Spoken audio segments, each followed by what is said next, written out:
귀한 찬양 감사합니다. 하나님께서 우리들에게 내 사랑하는 자야 일어나 나와 함께 가자, 내가 예비한 아름다운 저 동산 아름다운 열매를 마음껏 맛보라라고 이렇게 초대하는 듯한 게 초대하고 있는 찬양이죠. 네. 귀한 찬양 감사합니다. 우리 모든 성도님들께서 내 사랑하는 자야 일어나 나와 함께 가자라고 부르시는 주님의 그 부르심에 믿음으로 응답하시며 함께 주님과 나아가시는 한 분 한 분 되시기를 간절히 축원합니다. 이번 한 주간 저희가 마음에 담고 기억하고 외치며 살아가기를 원하는 문장은요, 내가 하고자 하는 일이 아니라 하나님이 하고자 하시는 일을 바라봅니다 입니다. 내가 하고자 하는 일이 아니라 하나님이 하고자 하시는 일을 바라봅니다 인데요, 우리 다 같이 한번 가슴에 손을 얹고 다짐의 마음으로 함께 외치겠습니다. 시작. 내가 하고자 하는 일이 아니라 하나님이 하고자 하시는 일을 바라봅니다. 아멘. 여러분, 이 문장은 이제 대조가 되어 있죠. 내가 하고자 하는 일이 있고 하나님이 하고자 하시는 일이 있는데, 우리가 하나님이 하고자 하시는 일을 바라보겠다라는 결단은 자동적으로 내가 하고자 하는 일은 바라보지 않겠다는 말입니다. 그러면 약간은 이제 내가 하고자 하는 일은 부정적인 의미를 가지게 되는 거죠. 그런데 여러분, 한번 곰곰이 생각해 보십시다. 어떻습니까? 내가 하고자 하는 일이 다 부정적인 것이냐? 여러분, 내가 하고자 하는 일은 어떤 단어로 바꿀 수 있냐면 꿈이나 소원이라는 단어로 바꿀 수 있겠습니다. 내가 내 한 평생 하고자 하는 그 일, 꿈인 거죠. 저희가 초등학교 시절에 늘 그런 질문이 있었던 것 같아요. 학교에서 선생님이 너의 장래 희망이 뭐냐?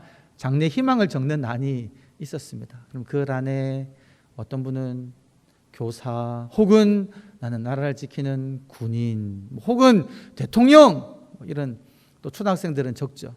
요즘의 아이들은요, 그 장래 희망, 꿈을 적는다면 그렇게 많이들 적을 것 같아요.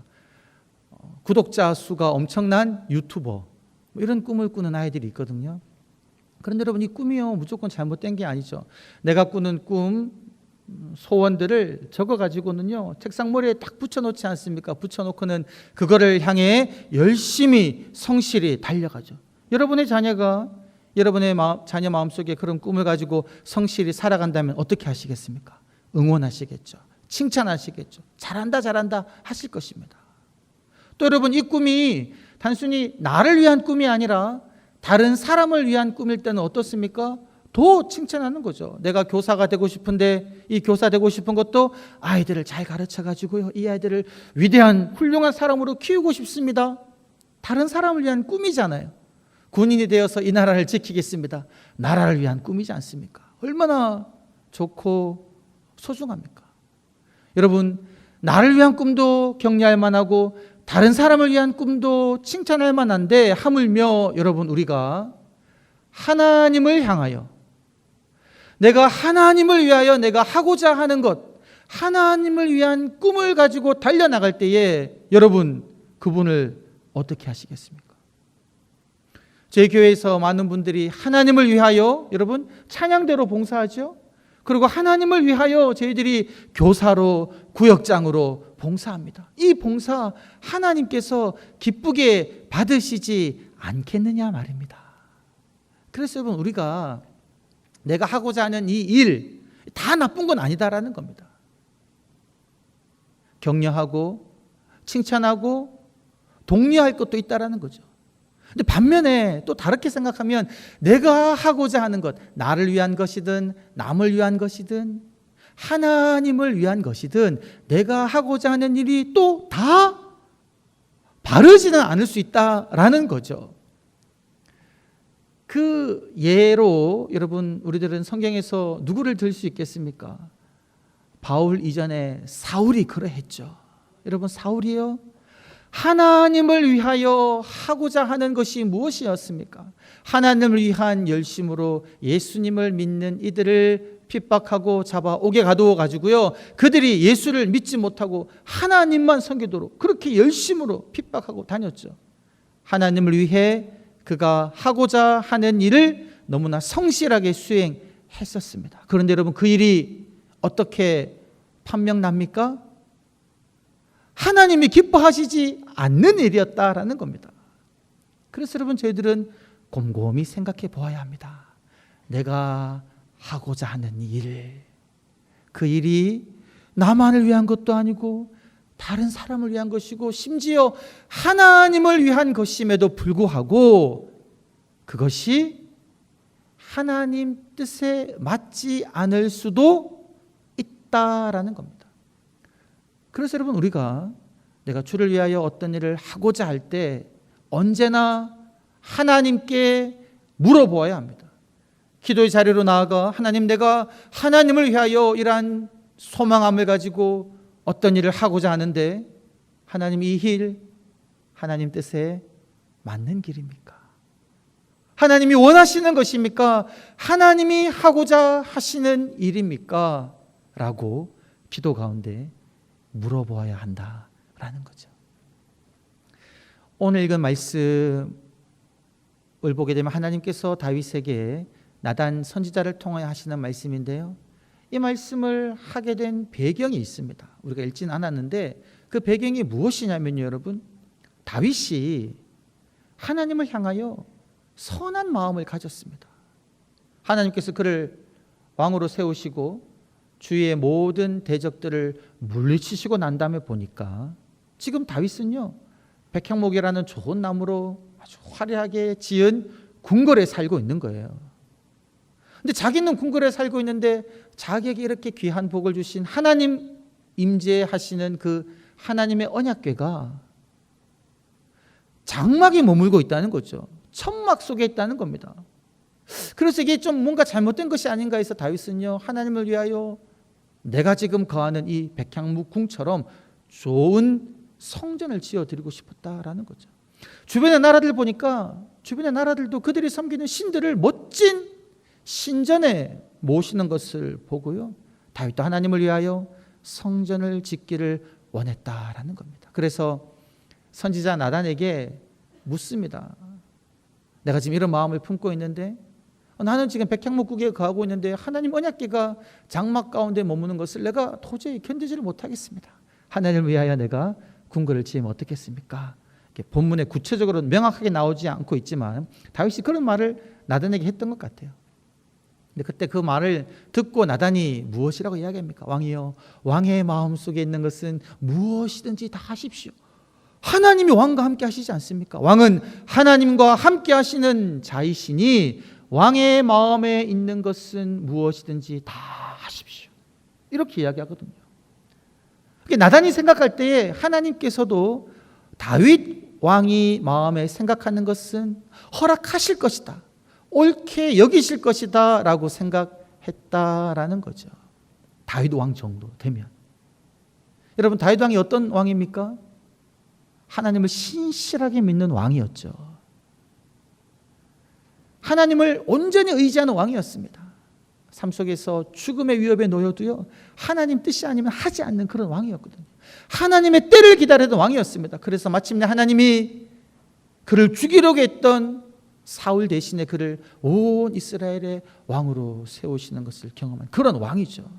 그러니까 이런 정도의 믿음을 굳건하게 가진 사람이 하고자 하는 것이면 당연히 하나님이 기쁘게 여기실 것이다 라고 나단이 생각한 것이다 라는 겁니다. 여러분, 우리들도 그렇게 생각할 때 있는 것 같아요. 기도 많이 하시는 분이 이렇게 합시다 라고 하면 저분은 기도 많이 하시니까 당연히 하나님 뜻에 맞는 결정이겠지. 저분은 봉사 열심히 하시는 분이니까 당연히 이 일 하나님 뜻에 맞는 것이겠지 라고 이렇게 판단 내려버릴 때가 있다라는 거죠. 여러분, 저를 한번 예를 들어보겠습니다. 제가 영동교회 담임 목사고요, 교회를 위하여 기도하며 애쓰고 수고할 때에 제가 여러분들에게 여러분 이렇게 나아갑시다, 하나님의 뜻입니다 라고 이야기하면 여러분들은 어떻게 하시겠습니까? 아마 대부분의 성도님들이 그렇게 하실 것 같아요. 우리 목사님이 기도하게 하시자 하니까 하나님 뜻이겠지라고 아마 다 동의하고 따라오실 것입니다. 그런데 여러분, 그게 아니다라는 겁니다. 아닐 수도 있다라는 거예요.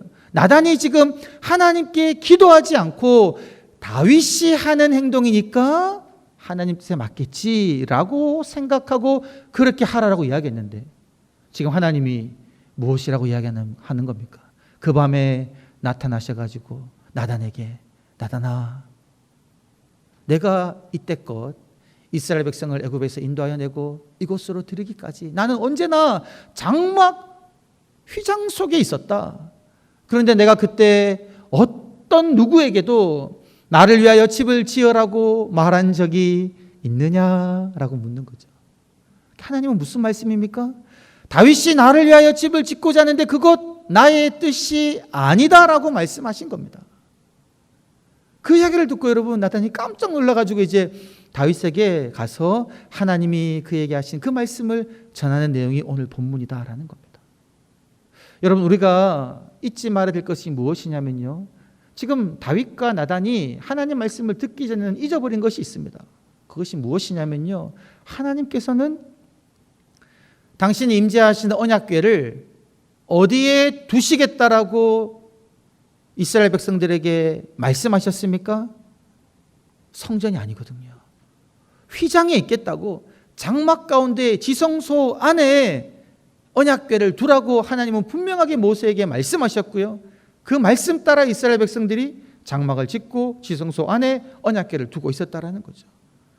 이게 뭐 초라하거나 잘못된 게 아니다라는 겁니다. 하나님의 명령에 따라 하나님의 언약궤가 지금 장막 안에 있는 건데 다윗이 그것을 잊어버렸다는 겁니다. 나단도 그것을 잊어버린 거예요. 그래서 여러분, 이제 하나님께서는 다윗에게 무엇이라고 말씀하냐면, 너가 성전을 짓지 마라. 너가 나를 위해 성전을 짓고자 하는데 그게 아니다라는 거죠. 그러면서 오늘 읽은 말씀 사무엘하 7장 8절부터 16절까지 이렇게 길게 이야기하고 계시는데요. 여러분 한번 성경을 펼치시고 사무엘하 7장 8절부터 16절까지를 눈으로 한번 훑어보십시오. 빠르게 한번 훑어보셔도 좋습니다. 훑어보시면서 하나님께서 지금 다윗에게 하시는 이 말씀 중에 어떤 단어들이 반복적으로 여러분 눈에 띕니까? 한번 보시기 바랍니다. 성경 쭉 훑어보십시오. 7장 8절부터 16절까지 쭉 한번 훑어보시면 아마 대부분의 사람들이 반복되고 있는 내가라는 단어가 이렇게 주목될 겁니다. 내가. 여러분 8절 보시면요, 하나 이렇게 이야기합니다. 내가 너를 양을 따르는 데서 데려다가 내 백성의 주권자로 삼았다. 9절을 보게 되면 내가 너와 함께 있어 네 모든 대적들을 무찔러 주었다. 10절을 보게 되면 내가 또 이스라엘 백성들을 위하여 거주지를 찾아주고 거기 거하게 했다. 여러분 11절을 보게 되면 전에 내가 사사에게 명령하던 것 같이 하지 않고, 그리고 보면 그 내가 누구인지 드디어 등장하는데 11절 보시면 나 여호와가 너를 위하여 집을 짓겠다 이렇게 이야기하고 계시죠. 그러면서 12절을 보시면 내가 네 몸에 선할 내 씨를 너의 뒤에 세워 그의 나라를 견고하게 하겠다. 그리고 여러분 13절을 보게 되면 나는 그의 나라 왕위를 견고하게 하겠다. 그리고요 14절을 보게 되면 나는 그에게 아버지가 되겠다. 그리고 15절을 보게 되면 내가 네 앞에서 물러나게 한 사울에게서 내 은총을 빼앗은 것처럼 내가 그에게서는 빼앗지 않겠다. 이렇게 말씀 쭉 하신다는 거죠. 이렇게 모든 행동의 주체가 누구로 등장하냐면 지금 나 여호와가 너 다윗에게 했던 일들을 이야기하고요, 그리고 앞으로 할 일들을 이야기하고 있다는 겁니다. 그래서 이 전체 긴 8절부터 16절까지를 요약하면 다윗 너가 지금 나를 위하여 무언가를 하겠다고 하는데 아니야 다윗아, 내가 너를 위하여 일하겠다. 내가 너를 위하여 한 일이 있고 내가 너를 위하여 하고자 한 일이 있다라는 거죠. 이거를 지금 다윗이 알기를 원한다라는 겁니다. 여러분, 우리가 신앙생활 해 나갈 때요, 그렇게 생각할 때가 참 많이 있는 것 같아요. 내가 주를 위하여 무언가를 하겠습니다. 내가 주를 위하여 무언가를 해야겠다. 그래야지 하나님이 나를 사랑하고 나를 칭찬하고 나의 길을 형통하게 해 주실 것이다 라고 생각했어요. 우리가 열심히 예배도 드리고 봉사도 하고 헌금도 하고 주님의 일을 하는 그런 삶을 살아가죠. 내가 주님을 위하여 무언가 하려고 합니다. 근데 하나님께서는 우리에게 그렇게 말씀하시죠. 너가 나에게 지금 무언가를 해서 내 마음을 움직이려 하고 나를 기쁘게 하려고 하지 말라는 겁니다. 그것 이전에 내가 너에게 너를 위하여 한 일이 무엇인지 기억하고, 그리고 내가 너를 위하여 하고자 하는 이 일을 너는 주목하라라고 하나님께서는 우리들에게 먼저 말씀하고 계시다라는 겁니다. 여러분, 하나님께서 우리들을 위하여 하신 일이 무엇입니까?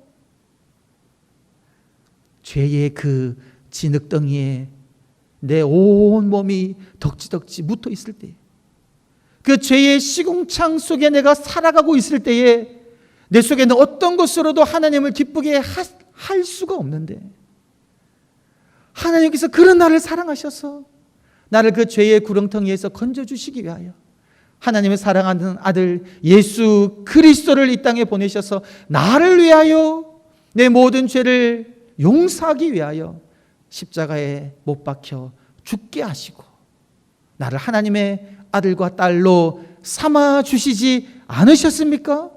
여러분, 우리가 무언가 하나님께 해드려서 하나님이 독생자 예수 그리스도를 우리에게 보내주셨습니까? 아니다라는 겁니다. 아무것도 해드린 것 없는데, 죄인이었는데 하나님이 나를 위하여 그 놀라운 은총을 베풀어 주셨다는 겁니다. 그걸 먼저 기억하라는 거죠. 그리고 너를 아들로 딸로 삼은 나 여호와가 너를 그냥 고아와 같이 버려두지 아니하고 너와 함께하며 너를 인도하며 너를 위하여 내가 하고자 하는 놀라운 형통의 길이 있다라고 하나님은 말씀하고 계시다라는 겁니다. 그걸 오늘 다윗에게 그렇게 이야기하고 있는 거죠. 너가 들판에서 양을 치고 있을 때에 내가 너 옆에 있어가지고 그 곰과 사자의 위협에서 너를 건져 주었을 뿐만이 아니라 내가 너를 양치는 목동의 자리에서 데리고 와서 이 이스라엘을 다스리는 왕의 자리로 내가 세웠다. 이거를 기억하라는 겁니다. 그리고 그 이후에 내가 너 모든 대적들을 내가 다 물리쳐주고, 오늘 말씀 11절을 보게 되면 내가 너의 집을 세워주겠다라고 하나님은 말씀하고 계시다는 겁니다. 여러분, 우리가요, 우리 집을 세우기 위하여, 이 집이 단순히 이제 유형적인 이 건물만을 의미하는 게 아니라 우리의 집안을 세우기 위하여, 우리의 가문을 세우기 위하여 우리가 얼마나 열심히 수고하고 애씁니까? 그런데 여러분, 하나님께서는요, 다윗에게 내가 너의 집을 세워주겠다, 내가 너의 집안을 믿음으로 일으켜 주겠다라고 말씀하고 계시다라는 겁니다. 이 하나님을 바라보라는 거죠. 나를 위하여 나의 집을 세울 하나님을 바라보라는 겁니다. 그리고 무엇이라고 말씀하시냐면요, 네가 너의 수완이 다 돼서 네 조상에게로 돌아갈 때에, 여러분, 우리 많은 부모님들이요, 이 땅의 삶이 다 되어서 하나님 나라 갈 때에, 그때 여러분 누가 가장 눈에 밟힙니까? 누구를 가장 많이 생각하시겠습니까? 이 땅에 두고 가는 우리의 자녀들을 생각하는 거죠. 내가 떠나면 이 자녀를 누가 돌보느냐는 겁니다.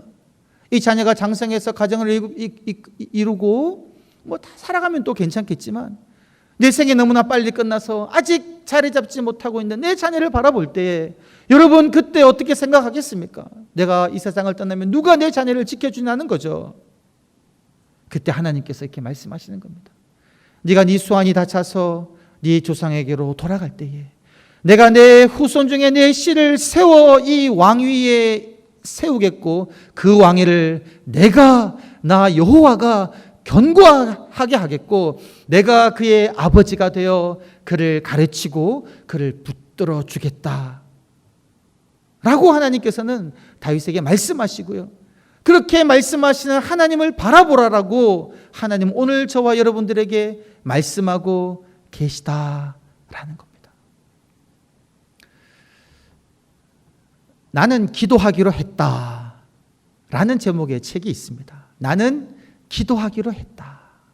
삶의 모든 상황 속에서 어떤 상황이든지 간에 기도하기로 했다라는 건데요. 이 책을 지은 분이 한근영 사모님인데요. 이 사모님의 남편이 이제 목사님이십니다. 목회를 하시는데요.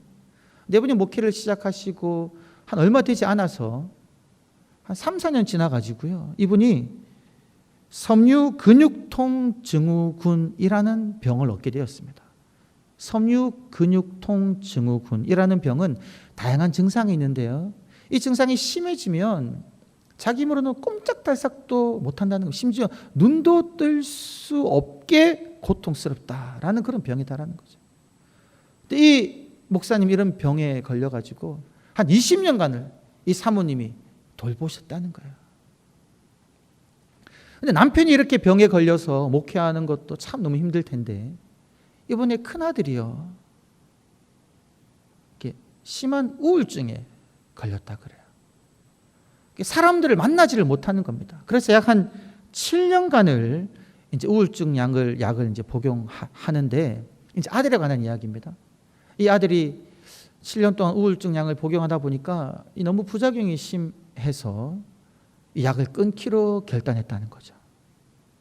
아들이 약을 끊기로 결단하니까 그 금단 증상이 막 심하게 일어나는데, 이 엄마된 입장에서 이 아들을 어떻게든 그 고통을 좀 경감시켜 주려고 막 애썼다는 거죠. 그리고 그렇게 기도했다는 겁니다. 하나님, 차라리 제가 아프면 좋겠습니다. 제가 아프면 좋겠는데 이 아들의 고통, 하나님, 제가 대신 아플게요. 근데 그때 하나님께서 어떤 마음을 주셨냐면 그런 마음을 주셨다라는 거죠. 내가 이 아들을 사랑하는 그 사랑의 마음보다 하나님께서 이 아들을 사랑하는 마음이 더 크신데 왜 너는 그 아들을 나에게 맡기지 않느냐, 이런 마음을 주시더라는 거죠.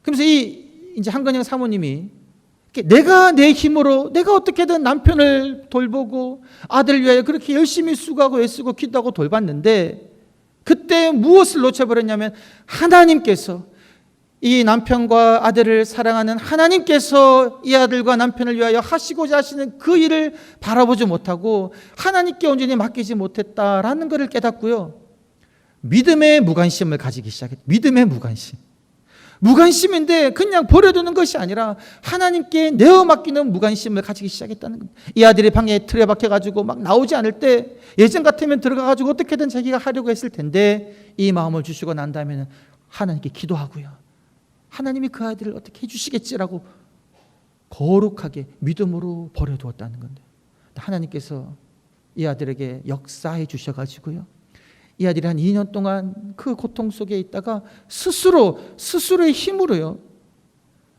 2년이 지나고 난 다음에 내가 친구 만나러 가야겠다고, 우울증 앓는 아이가 그렇게 결단하는 건 놀라운 일이거든요. 한 2시간 거리 떨어져 있는 곳에 가서 친구 만나고 오겠다고 혼자 결단하고 가서 만나고 와가지고요, 환한 얼굴로 너무 즐거운 시간이었다라고 고백하더라는 거죠. 이분이 고백합니다. 내가 나의 힘을 내려놓을 때 하나님께서 그 아이 속에 분명히 역사하셨다라는 거죠. 내가 내 힘으로 차라리 내가 아팠으면 좋겠다라는 그 마음, 너무나 귀한 마음인데요, 그러나 여러분, 그것 또한 자신의 공로가 될 수 있음을 깨달았다는 겁니다. 하나님께서 하고자 하시는 그 일에 맡겼다라는 거죠. 여러분, 우리가 하나님에게 그렇게 말할 때가 있습니다. 하나님, 제가 이만큼 하지 않았습니까? 하나님, 제가 하나님의 성전을 짓지 않았습니까? 하나님, 제가 하나님을 위하여 열심히 봉사하지 않았습니까? 하나님, 제가 11조뿐만이 아니라 모든 헌금을 하나님께 다 드리지 않았습니까? 하나님, 내가 아픈 아들과 남편을 위해 이렇게 헌신하지 않았습니까? 하나님, 그런데 왜 알아주지 아니하십니까? 이런 마음이다라는 거죠. 근데 그때 하나님께서는 그렇게 말씀하신다는 거죠. 네가 너의 의지로, 너의 자아로 수고하고 애쓰는 것 내가 다 안다. 얼마나 수고하고 있니? 그런데 내가 너를 위해 일할 여지도 남겨두지 않은 것이 너무나 안타깝다. 이렇게 때로는 우리들에게 말씀할 때가 있다는 거죠. 여러분, 나의 의지로, 나의 자아로요, 하나님을 위하여 열심을 다하여 할 때에 때로는 우리가 무엇을 놓쳐버리냐면 하나님이 일할 그 자리조차도 남기지 않고 나의 의지와 나의 자아로 하나님을 위하여 열심히 나아갈 때가 있다라는 겁니다. His will이라는 이제 찬양 팀이 있는데요. 광야라는 유명한 곡도 있고요. 믿음 없이는이라는 곡도 있습니다, 여러분. 이 곡을 지은 분이 곡도 짓고 노래도 지은 분이 장진숙이라는 분인데, 이분이 믿음이 없이는이라는 책을 지었는데 그 책에 이런 문장이 있었습니다. 그 문장을 보는데 오늘 말씀에 너무나 딱 맞는 말씀이더라고요. 하나님께서 이분에게 그렇게 말씀하셨다는 거예요. 나의 사랑과 능력을 흘려보내는 통로로 너를 사용하고 싶은데 너의 자아를 내려놓을 수 있겠니? 하나님께서 이분에게 그렇게 말씀하셨다는 거예요. 나의 사랑과 능력을 흘려보내는 통로로 너를 사용하고 싶은데 너가 지금 꼭 붙잡고 있는 너의 자아, 너가 하고자 하는 그것, 나를 위하여 내려놓을 수 있겠니? 라고 하나님이 물으셨다는 겁니다. 그래서 여러분, 이분은요, 하나님의 그 음성을 듣고 그가 하고자 했던 그러한 것들을 다 내려놓고 하나님께서 이끄시는 대로 순종하는 삶을 살아가는데 그 삶의 기록이 이 책에 나와 있는데요. 저는 여러분, 오늘 이 말씀 들으시고 예배 드리신 우리 성도님 한 분 한 분이 이러한 결단에 동참하시기를 주의 이름으로 간절히 축원합니다. 여러분, 우리가 주님을 위하여, 내가 하나님을 위하여 하고자 하는 그러한 것들, 때로는요 하나님께서 기뻐하시고 받으시기를 원하십니다. 그러나 때로는 우리의 자아가 너무나도 강한 나머지 때로는 하나님이 하고자 하시는 그 일을 바라보지 못하고 그 뜻과 다른 나의 하고자 함을 주장할 때가 있다라는 거죠.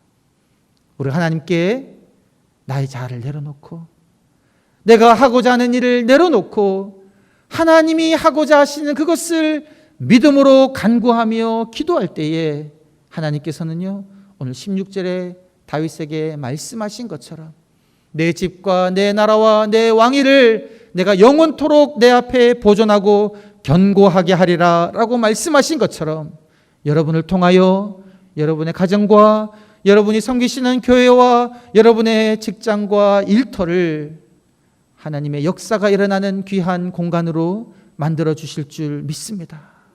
이러한 은혜를 체험하시는 저와 여러분이 되시기를 주의 이름으로 간절히 축원합니다. 아버지 하나님, 나의 모든 생각과 자아와 나의 뜻을 하나님 앞에 내려놓습니다. 하나님이 하고자 하시는 그 일을 바라봅니다. 하나님의 뜻과 하나님의 계획을 바라보니 주님, 우리를 통하여 하나님의 뜻을 이루어 주시옵소서. 감사드리고 구주 예수님의 이름으로 기도드리옵나이다. 아멘.